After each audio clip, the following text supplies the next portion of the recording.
छत्तीसगढ़ के कोरबा जिले में मंगलवार रात एक चौंकाने वाली घटना हुई, जहां दो तहसीलदारों पर कुछ युवकों ने हमला कर दिया। मामला कुसमुंडा थाना क्षेत्र का है। पुलिस ने इस वारदात में शामिल 4 युवकों को हिरासत में लिया है, जबकि बाकी आरोपियों की तलाश जारी है।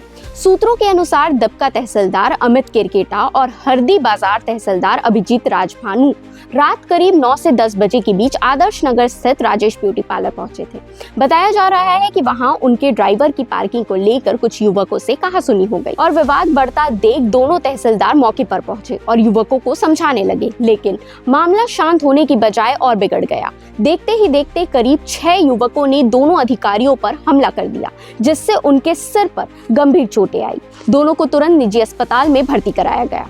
घटना की जानकारी मिलते ही थाना प्रभारी युवराज सिंह तिवारी टीम के साथ मौके पर पहुंचे।